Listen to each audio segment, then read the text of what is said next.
So today's video is sponsored by CID. Let me tell you more about this. Well, what's up, guys? It's Daniel from Arms Family Homestead, and welcome back to a steamy, muggy, probably rainy day in southern Oklahoma. I'll tell you, that's been the story of our summer. We were in a pretty bad drought a couple of years ago, and it was horrible. I'm not complaining about rain, because rain makes the grass grow. Grass growing keeps the animals fed, keeps the animals happy, and it's just prettier. We have had a strange summer so far. Oklahoma typically by mid-July has had many days over 100 degrees and no rain in the forecast for weeks. This year's been unique. It's been the perfect year to fill up a pond, I will say that. What it has not been the perfect year for is working equipment. As you can tell by the condition of my skid steer right now, it's muddy and dirty. And every time I try to get skid steer or excavator out, it's muddy. We'll go a few days without rain, starts to dry up. I'm like, okay, I think I can do some work. Just like today. It's 10 o'clock this morning. I'm gonna try to get some work done. But by 1, 2, 3 o'clock, depending on which meteorologist you watch, they're calling for anywhere from 3 to 6 inches of rain today. That's not good. We don't need 6 inches of rain. But if you've watched my channel for any length of time, you know this piece of equipment right here, this skid steer is my baby. I mean, it's dirty right now, but I love sitting in the seat running this skid steer. It is so much fun. And a brush cutter on the front of it, cherry on top. Now, this one's a new one. This is a new brush cutter, but it's basically the same thing as my last one. So one of my ongoing projects for the last year is, there's Charlie. What's up, Charlie? My hands are shaking this morning. My wife bought some new coffee, and whew, it was high caffeine stuff, and it has got me wound up. Charlie, what's up, buddy? You want to talk? So a couple months ago, I was working on an ongoing project I've been working on for the last year, and that's we've leased my neighbor's property, and we have them signed up on some NRCS programs for cedar tree and brush removal. And my buddy brought his bulldozer over here just like he did last year, and we got to work. We got to doing a lot of work really fast. And then this happened. So this is my original tree reaper. I told you guys about all of this, you know, when it happened, and gave you a little update. But basically, it had a failure with a blade assembly, shot a blade out the side of the deck, broke a couple welds. But I'm telling you, I've probably put this thing in 20 videos on my channel. This is a beast.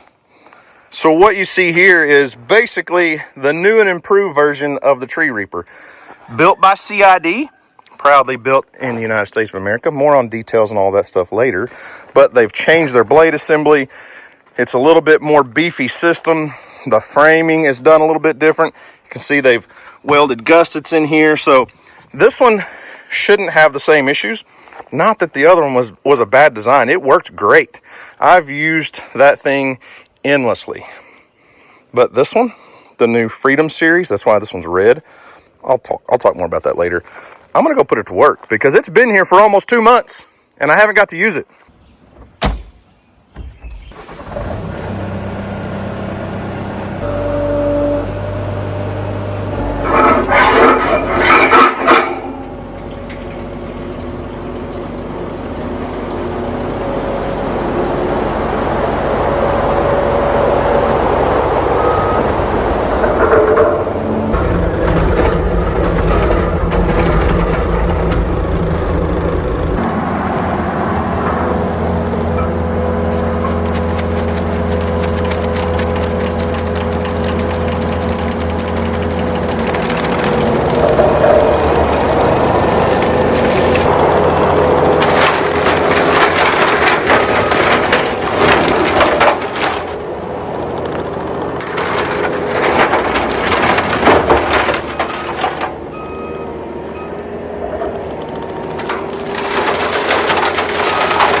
So I think you kind of see the idea of what I'm working towards here. This property has tons of beautiful, mature pecan trees. The problem is over the years, it's just been let go. And that has been mowed a few times. There's probably been some hay cut on the property a few times and a lot of cattle grazing over the years. The owner she's, not able to get out here on equipment and take care of the property like it requires, really. And she inherited it from her grandpa, I believe. But anyways, it's been a family ranch for many years, but it has been let go. And there's some beautiful mature pecan trees that just need a little bit of maintenance around them, a little bit of upkeep. And while there are a lot of cedars in here, there's a lot of elm and bodark, and everything on the NRCS program that I signed her up under is for brush removal, primarily cedar, but also including bodark, elm, and a lot of other things. Brushy encroachment on pasture, basically. We're trying to get back to like a native grass pasture situation. And that tree reaper machine, listen guys, I've talked about my old tree reaper for at least 2 years. And a lot of people had concerns when I was doing this last year around some other pecan trees. I didn't get finished. I went on to other projects, and as you can see, some of them still need to be cleaned up around. But last year when I was doing this, a lot of folks were like, oh, next year it's going to look horrible. It's just all going to grow back up. You're not going to be able to get in there and do anything. Well, let me show you the difference. So here's one of those pecan trees that no maintenance has been done on the bottom around it. Not been had any upkeep. Here's one I'm working on right now. This is the one you guys have been watching me get after. There's 2 areas right here I've been kind of working in, bouncing back and forth for some reason. You just get sidetracked. But big, beautiful pecan tree, right? Clean out from under it, then the grass will grow back. Well, here's some that I did last year. These trees looked just like that situation this time last year. And yes, there is a little bit of brush growing up under here, but it's nothing that a tractor with a standard brush hog couldn't handle now. And as long as it's maintained once or twice every couple of years, it'll stay beautiful. We will have to trim some pecan trees so we can get a tractor under there. But the end goal here, remember, our end goal is a fire. And I hear thunder. What we're working towards right now on this NRCS program, it's a 3-year contract. The first year we did a lot of open area cedar tree removal. The second year, if it'll ever dry up enough, we get the dozer in and do a bunch of the heavier cover areas. Then the third year, 2026, we're going to do a prescribed burn on it's a 160 acre property, but I think our prescribed burn is going to be 80 to 90 acres, something like that. Everything that we've been working to clean up. And once we do that, because obviously a fire's not going to do anything in here in this. A fire's not going to do anything in that kind of brush. But after we let it set for a year or two and we get grass growing up in here, in the off season when all the grass is dead, you see all the flies swarming me? Where did the flies come from? After the grass is dead in the fall and winter, we can come in with a fire and control a lot of those small trees that have resprouted and come up. And yes, a lot of these trees can resprout, but as long as we mow it every once in a while, run a fire through it every few years, it's not that hard to control. But speaking of regrowth, the tree reaper machine there, it's not a mulcher technically, but it does have mulching teeth on the bottom of the blade carrier. But this thing, you can cut some pretty substantial sized trees. This was an elm tree, and I mean, I've got pretty large hands. That stump's probably 8 to 9 inches across this way and about 6 that way. So it's cut off flush with the ground. You come in here with a tractor and follow this up, you're not going to damage your brush hog at all. It's not low enough to cause damage. Now there are some bigger sticks and logs and stuff in here that we can come in with a grapple or a mulcher. I've got the disc mulcher to come in behind and clean up the mess if we need to. But honestly, as the grass grows up in some of this and we burn it next year, it'll burn up a lot of these dead logs that are laying here. So, man, guys, this thing right here, hands down, my favorite skid steer attachment ever. The Tree Reaper, the first one I had, this one, the Freedom Series, is a little beefier, a little heavier, a little more well-built, but dang, that is a hoss of an implement. So I mentioned earlier that today's video is sponsored by CID. They did send this over for me to demo. It was really kind of a warranty thing on my old Tree Reaper, but I've worked with their equipment for a couple years now, and it is top quality stuff. And the reason this is red, I mentioned earlier, it's got an American flag on it. This is part of their Freedom Series line of equipment right now. It's a limited time thing. I think it was really going to end in like June. They've stretched it to July, so it's thundering. They've stretched it to July, so it's a limited time thing. You can check them out on, on their website and stuff and see what all implements they have in this Freedom Line series. But any equipment that's bought that's red in this Freedom series is going back to support the Tunnel to Towers Foundation. These implements, the Freedom series and all of their skid steer implements and things are made in the USA. That's part of what they're trying to promote and support. The American jobs and American factories. You don't have to worry about paying tariffs to get this stuff here from another country right now. I know that's a big thing right now, causing price hikes and a lot of stuff. But so their implements are made right here in the United States, in Denton, North Carolina, since 2003. And I believe it's fixing to start raining on me as usual.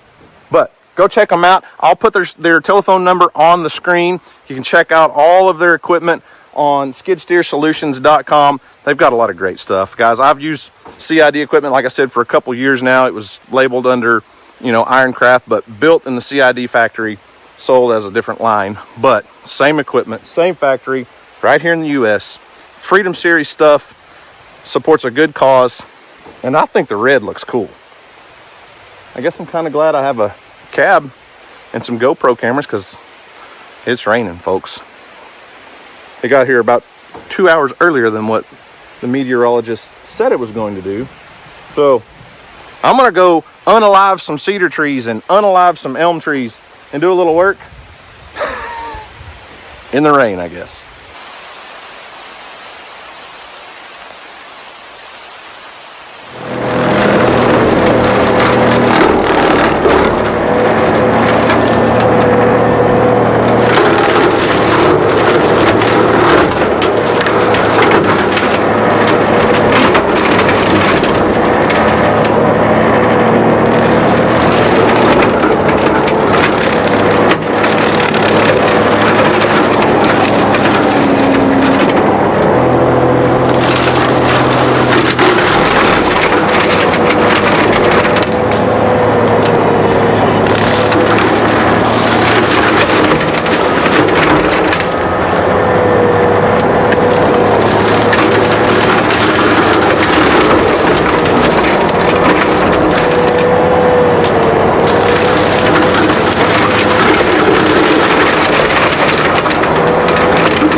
Well, there's one more big mature pecan tree cleaned up and finished. The other one still needs a little work. The rain has let up a little bit, but I'm fixing to get out of here because the lightning is getting closer and closer. And I don't know if I caught any of it on video or not, but there were a few pretty good claps of thunder and lightning bolts that were way too close for comfort. And I'm out here working under big, tall, mature trees on a big metal machine, so I think it's probably best for me to head back to the house. And I don't think it's going to let up. From looking at the radar and looking at the sky around me, it's only going to get worse. Which has been the story of our summer. We've had a great time. We've had a lot of fun this summer, a lot of adventures, a lot of things. But I'm telling you, it's hard to do anything on a farm when it rains 5 days a week, at least a little bit. Maybe not 5 days a week. Some weeks it does. But I don't know. I missed my skid steer work. I've got a lot of work to do on this property between myself and my buddy with the bulldozer that's due to be completed in 2025. And we should have had it done before summer ever hit. The way we started and the rate we were working at, it would have been done. But there's nothing we can do about the rain. And I'm not complaining because the more it rains, the more the grass grows here, and the better the grass grows here on this place, the bigger our prescribed burn will be in the future. So I'm gonna head her back to the house. We're probably gonna have to move some vehicles across the creek today because 3 to 6 inches of rain is really gonna get the creek rolling, and we may be stuck walking in and out across the bridge for a few days. I don't know, we'll see. Only time will tell.